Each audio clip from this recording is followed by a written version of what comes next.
আসসালামু আলাইকুম রহমতুল্লাহ। প্রিয় শিক্ষার্থীরা, তোমরা ইতিমধ্যে জানো যে তোমাদের বার্ষিক পরীক্ষার সিলেবাস প্রকাশিত হয়েছে।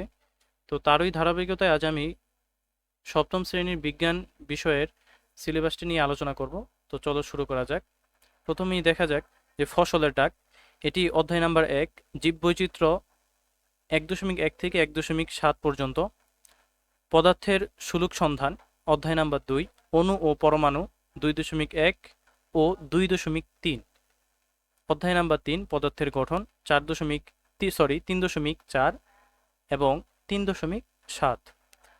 পরবর্তীতে কোষ পরিভ্রমণ অধ্যায় নাম্বার 4, কোষ বিভাজন 4.1 থেকে 4.4। পরবর্তীতে সূর্যালোকে রান্না অধ্যায় নাম্বার 6, তাপ ও তাপমাত্রা 6.2 থেকে 6.4 এবং 6.7।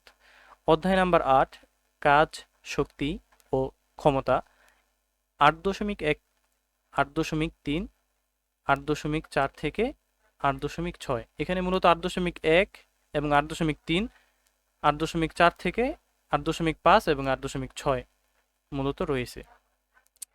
পরবর্তীতে অদৃশ্য প্রতিবেশী অধ্যায় নাম্বার 5, অণুজীব জগৎ 5.1 থেকে 5.5। পরবর্তীতে পানির সাথে বন্ধুত্বতা অধ্যায় নাম্বার 11, মিশ্রণ ও মিশ্রণের উপাদান পৃথকীকরণ 11.1, 11.4 এবং 11.8। ডাইনোসরের ফসিলের খোঁজে অধ্যায় নাম্বার 12, ভূপৃষ্ঠ ও প্লেট টেকটোনিক্স তত্ত্ব 12.2 থেকে 12.3। এই মূলত তোমাদের বিজ্ঞান এর বার্ষিক পরীক্ষার সিলেবাস, এবং এখানে তোমাদের একটি নমুনা প্রশ্ন এবং মানবন্টনও রয়েছে।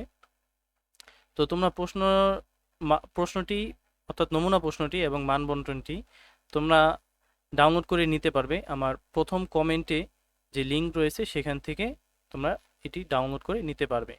তো আজকে এ পর্যন্তই। আসসালামু আলাইকুম রহমতুল্লাহ।